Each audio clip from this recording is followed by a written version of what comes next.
हाँ, तो देखिए अगले खंड में हम लोग अगले मॉडल पेपर को लेंगे। उसमें जो 17 क्वेश्चंस है और जो 3 वो प्रति वाले हैं, ऐसे करके हमारी जो 170 प्रश्नों की जो मैराथन चल रही है उसी क्रम में आगे बढ़ेंगे। तो देखिए, समय खराब नहीं करेंगे। बहुविकल्पात्मक प्रश्नों के क्रम में सबसे पहला प्रश्न है कुसुमावली केन चालिता वर्णीया भवति। जो कुसुमावली है, जो पुष्पों की जो पंक्तियां है, वो किससे चलित हो रही है, मतलब उनमें जो हलचल हो रही है वो किसकी वजह से हो रही है, जो हमें ऐसा लग रहा है हमें जिससे वर्ण कर रही है वो हमारा है ना, तो समीरेण चालिता, हवा से चल रही है। तो समीर का मतलब क्या होता है, हवा। ठीक है, तो यहाँ उत्तर क्या जाएगा, समीरेण, क्योंकि हवा से ही तो वो पंक्तियां जो उसका जो हिल रही है पंक्तियां जिस तरीके से लग रहा है हमारा वर्ण कर लेगी, हमें हमारा आलिंगन कर लेगी, ऐसा प्रतीत हो रहा है। तो किसके द्वारा चलित है, समीरेण चलित। व्याघ्रेण किम महत् कौतुकम आवेदितम। अब देखो इस पाठ में बुद्धि बलवती सदा पाठ में जब वो व्याघ्र डर करके भाग रहा होता है तो रास्ते में उसको श्रृगाल मिलता है और श्रृगाल उसकी इस कुतूहलता को देख करके उसे कहता है कि अरे वाह व्याघ्र महत् कौतुकम आवेदितम यत् मानुषात् विवेशी। अरे तुम बड़ी कुतूहलता दिखा रहे हो जो तुम मनुष्य से भी डर रहे हो। तो कैसी कुतूहलता दिखाई दी उसने, वो मनुष्य से डर रहा था। ठीक है, हाँ। सुरभि पुत्र से धेनुम दृष्टवा। अभी देखो सुरभि कौन है, धेनु की माता, धेनु नाम माता।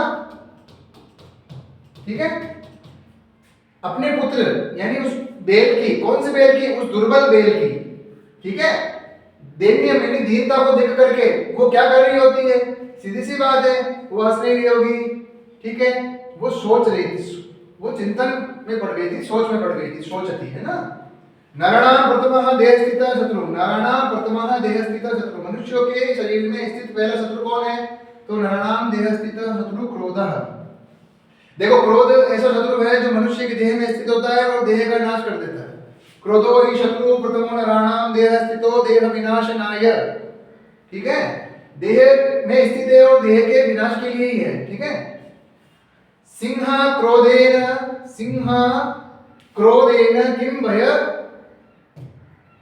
किम भयम न जायते। यानी सिंह क्रोध पूर्वक क्या ऐसा करता है जिससे सब भयभीत हो जाते हैं। कौन भयभीत नहीं होता है, तो शेर तो गर्जन करता है, तो इसमें क्या जाएगा, सिंह क्रोधेन गर्जन किम भयम न जायते। जब शेर गरजता है तो किसे भय नहीं लगता। ठीक है, अब यहाँ पुत्र आए हैं ना। ठीक है, पुत्र आए पिता कदा विद्याधनम यच्छति। ये पहले भी आया था कि विद्याधनम पिता पुत्र को कब देता है, बाल्यकाल में देता है। ठीक है, तदैव तदैव उसी समय भयावह कंपनम, ये भी भूकंप वाले पाठ से आया। तदैव भयावह कंपनम धरायाः, धरा धरा मतलब क्या बताया था, पृथ्वी। तो बस इसी का अर्थ बताना, धराया का अर्थ क्या हो जाएगा, पृथिव्या।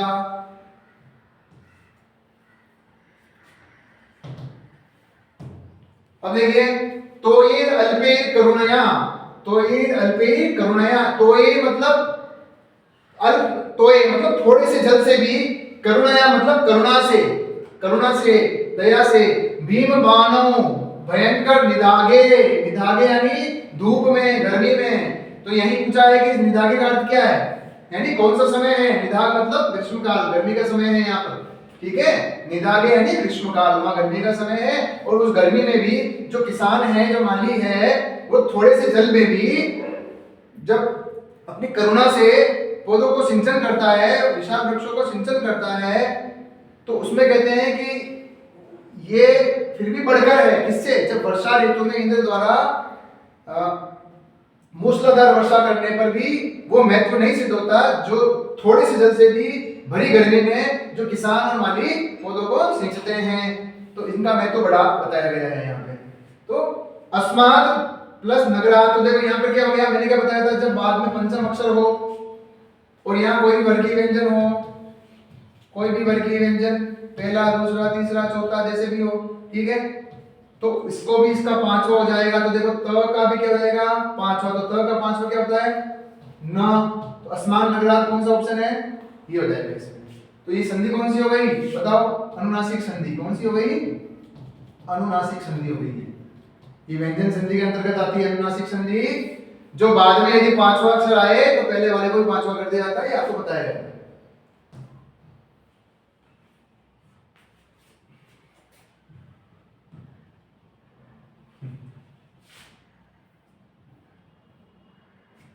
यहाँ देखिए यत्र धन आस्ते, तो सिंपल सी बात है, अ हो गया, यहाँ भी अ हो गया और यहाँ भी अ है, समान स्वर है, दीर्घ हो जाएगा, तो दीर्घ का हो जाएगा यत्रास्ते, दीर्घ संधि हो गई। अब देखो एक धन क्या बनेगा, वो मिलकर के संधि रूप दे रखा है एक एक का, तो सिंपल सी बात है, ये आई आ रहा है, आई औ आर, ये मध्य में दिखाई पड़े तो वृद्धि संधि होती है। तो वृद्धि संधि होती है, तो वृद्धि संधि कब होती है, जब अ के बाद में ए आई में से हो तो आई हो जाता है, और वहीं जब ओ या औ में से हो तो क्या हो जाता है, औ हो जाता है। तो सिंपल सी बात है, यहाँ पर एक है, एक धन एक, एक एक और एक मिलके एक एक का हुआ, ये संधि कौन सी हो गई, वृद्धि संधि। कौन सी संधि हो गई, वृद्धि संधि। फिर देखिए नीलकंठ में समास कौन सा है, अब देखो ऐसा देखा जाए तो नीलह कंठ कहने पर वो भी बन जाएगा कर्मधारय समास, इसलिए यहाँ कर्मधारय का ऑप्शन भी दिया। तो फिर देखो नीलकंठ दूसरा कौन हो गए, भगवान शिव हो गए, तो बहुरी समास हो जाएगा इसमें, नीलः कंठः यस्य स, नीला है कंठ जिसका, नीला है कंठ जिसका वह, ठीक है, नीलः कंठः यस्य स, इस प्रकार से। नमः स्वस्ति, यहाँ स्वस्ति स, नमः स्वस्ति स्वाहा, मैंने बताया था 4-5 के, नमः स्वस्ति स्वाहा स्वधा अलम वसत, इनके योग में कौन सी विभक्ति होती है, चतुर्थी विभक्ति होती है। अस्मात् दन नगराते को यहाँ पर दे दिया इसने। अब यहाँ पर एक चीज पूछी है इसने, संधि नहीं पूछी, अस्मात् नगरात, इसमें विभक्ति कौन सी है, तो बालकात, सिंपल सी बात है, पंचमी विभक्ति है। रक्षार्थक धातु नाम योगे, अब देखो यहाँ पर एक चीज है, कहीं कहीं चीजें रह जाती है क्लास के अंदर, वो यहाँ दूर हो जाएगी।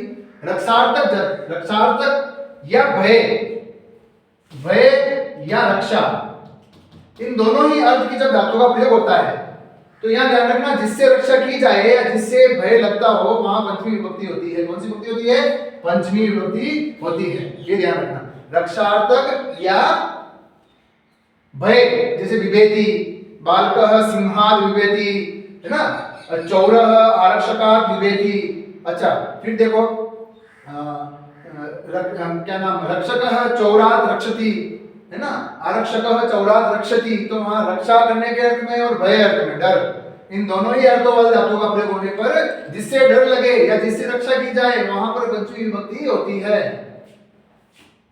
नेक्स्ट, पार्श्वे सहस्रम रूप्यकाणि सन्ति, तो यहाँ कह रहा है कि पास में 1000 रुपए हैं, तो किसके पास में है, तो यहाँ देखेंगे किसके पास में है, तो मम समीप में, मम पार्श्वे मेरे पास में है, अहम वयम, ये तो सारे हो गए, तो एक भी नहीं होगा, तो क्या रहेगा, मम पार्श्वे, मेरे पास में 1000 रुपए हैं, ठीक है, यहाँ पर क्योंकि यहाँ कर्ता का प्रसंग नहीं आ रहा है, यहाँ जैसे कह रहा है कि मेरे पास में, ठीक है।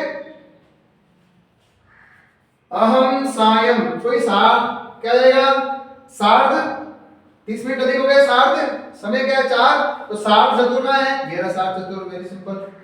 अध्यापक छात्रात् प्रश्नम पृच्छति, अब यहाँ एक बात बताओ कौन सी विभक्ति आ रही है, छात्रात्, बालकात्। अब यहाँ मेरी बात सुनो, यहाँ पर एक दिक्कत आ रही है, यहाँ पूछा जा रहा है शुद्ध रूप क्या है, तो एक बात बता दूं मैं आपको, जब पृच्छ धातु का प्रयोग होगा, पृच्छ धातु 16 धातुओं में आती है, ठीक है, दूह याच पच दंड रुद्र प्रच, प्रच का पृच्छ हो जाता है, ठीक है, ची भ्रू शास नी री ऋष क्राम, ये ना मूर्त मचाम, ये तो इस प्रकार की 16 धातुएं हैं, उसमें से 2-3 आपको याद रखनी है। दूह याद रख लो, दोगधी बनता है, ठीक है, याचते, याच से याद रख लो, मांगना, याचते, इसी तरह एक आपको ये भी याद रख लो, पृच्छति। तो जब इन शब्दों का प्रयोग होता है तो डबल ऑब्जेक्ट, अंग्रेजी में पढ़ते हो द्विकर्मक जो धातु होती है वो द्विकर्मक धातु है, तो यहाँ भी क्या हो जाएगा, एक मुख्य कर्म तो ये हो गया और एक ये हो गया अप्रधान कर्म, यहाँ भी द्वितीय विभक्ति हो जाएगी, तो द्वितीय विभक्ति का रूप क्या हो गया, छात्रम, छात्रम मान लिया हुआ, ठीक है। तो अध्यापक छात्रम प्रश्नम पृच्छति, यहाँ फिर से देखो आप, ये पृच्छ धातु का प्रयोग होने के कारण सामान्यतः तो ये छात्र छात्र से प्रश्न पूछ रहा है, कारक चिन्ह के आधार पर तो सही आ रहा है से, लेकिन पृच्छ धातु का प्रयोग होने पर यहाँ पर मुख्य कर्म के अलावा जिससे प्रश्न पूछा जा रहा है वहां भी द्वितीय विभक्ति का प्रयोग करना है। तो यह रहेगा छात्रम, केवल इसी विशेष धातु को पकड़ना। इसी तरह याचते, दोग्धी, इनका प्रयोग होता है तो वहां स्पेशल ये इसीलिए ये दिए जाते हैं कि आप वासु गुरु करिए या द्वितीय विभक्ति लगाइए। अब इसी तरह देख लो ये पुत्रेण अनुशासनम पालन अनियर, तो पालन अनियर पालनीय तो बन गया, लेकिन अब क्या किसके लिए आया है? अनुशासन को पालना चाहिए, तो पालनीयम। पालनीयम क्यों हुआ बताओ, क्यों हुआ पालनीयम? क्योंकि अनुशासन को पालना चाहिए, अनुशासन पालना चाहिए पुत्र के द्वारा। तो अनुशासनम नपुंसकलिंग है, इसलिए भी नपुंसकलिंग हो गया। ठीक है, अब देखो सुख इन, तो सुख प्लस इन क्या बनता है? सुखीन बनता है। पुल्लिंग में क्या बनता है? सुखी बनता है। अब यहाँ देखो कुछ नहीं है, एक आशीर्वाद दे रहा है, सर्व सदा सुखी भव, सदा सुखी भव, सामने वाले को आशीर्वाद दे रहा है, चलो आप ही को दे रहे हैं, तो आपके अकॉर्डिंग हमने सुखी कर दिया, तो सदा सुखी भव, ये ध्यान रखना। इसी तरह देखो मालिन शब्द बनता है, मालिन जो शब्द है इन्हीं प्रत्यय से, पुल्लिंग में बनता है मालिनी, माली, और स्त्रीलिंग में बनता है मालिनी। ठीक है, इसी तरह स्त्रीलिंग बन जाएगा सुखीनी। तो ये पुल्लिंग है और ये स्त्रीलिंग है, इनमें इन्हीं प्रत्यय का प्रयोग हुआ है। कौन सा प्रत्यय का प्रयोग हुआ है? इन्हीं प्रत्यय का प्रयोग हुआ है, ये ध्यान रखना। तो सुख प्लस इन सुखी बना पुल्लिंग में, और यहाँ में बहुत हो नहीं रहा है, लिंग का कोई बहुत नहीं होता, पुल्लिंग लगा देंगे, सिस्टम है। शस्त्रहीनः नः, अब देखो सीधी सी बात है, हन प्लस तक हंतव्य बना, प्रथम दृष्टया हंतव्य बना। अब यहाँ पर ये देखना है कि किसके लिए वो लग रहा है, तो शस्त्रहीनः के लिए लग रहा है, शस्त्रहीनः न हंतव्य, मतलब बिना शस्त्र वाले को नहीं मारना चाहिए।